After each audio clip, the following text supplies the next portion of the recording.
Today I'm doing a review for the Batman statue collector, and I'm reviewing the Batman vs Superman diorama from Prime 1. So this diorama is taken from Frank Miller's The Dark Knight Returns, and as you can see, it's quite large and doesn't quite seem to fit my table. But having two full 1/3 scale statues on a base is rather nice. So this version here is the DX, and it has 4 head sculpts. This one is the bonus one from Prime 1, and these 3 are the others. There is an arm switch out, which I forgot. Sorry guys. And this here is a battle damage helmet, but it's a replacement diorama piece for when you have Batman unmasked, right there.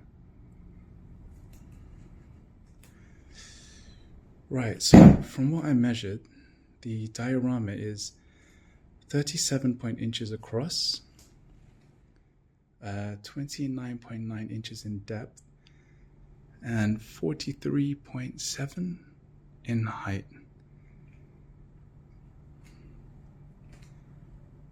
And assembly-wise, it's quite straightforward. It should take you no longer than 10 minutes to put together. But I would suggest if you were going to move it while assembled, you should ask another person to help you.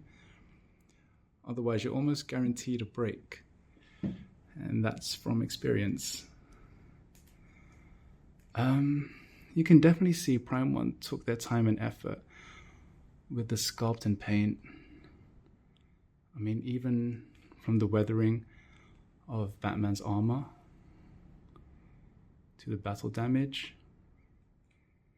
it's quite impressive. And even here, on the green tint, on the veins of Superman's neck, and on his hands, yeah, I think they really did a good job. And even here, on the trash, there's a lot of details. And then here, on the ice particles, yeah, you can see Prime 1 gave a lot of love and care.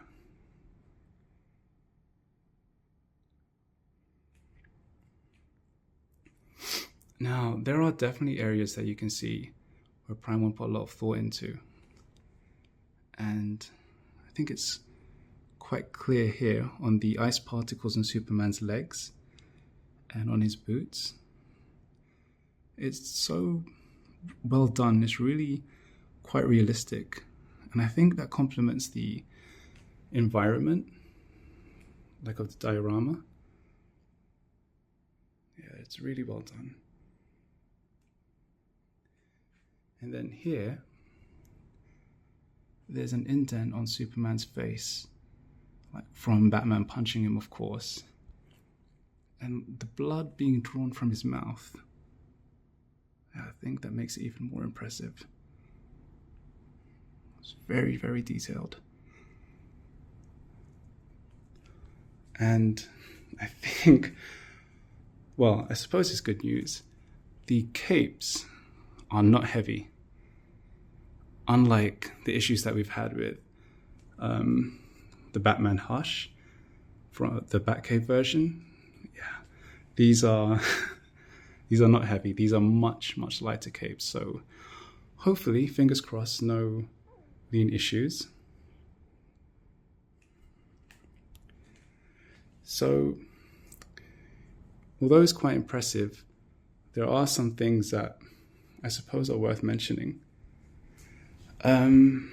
Here, on the emblem on the side, it's placed with 2 metal rods that are quite thin, and if you happen to snag something on there, there's a good chance it could snap off, which really isn't good. So to be honest, I think it would have been better if it was a magnet or if it was placed similarly to this icon here, I think it may have been better. But just something to watch out for. Probably the next thing is this lamppost. I think there's some potential lean issues there, just in case. I mean, it's stuck on with a magnet, but I think a metal rod may have been better. But it's just something to watch out for. I think the last thing is this trash can. As you can see, it's quite deep.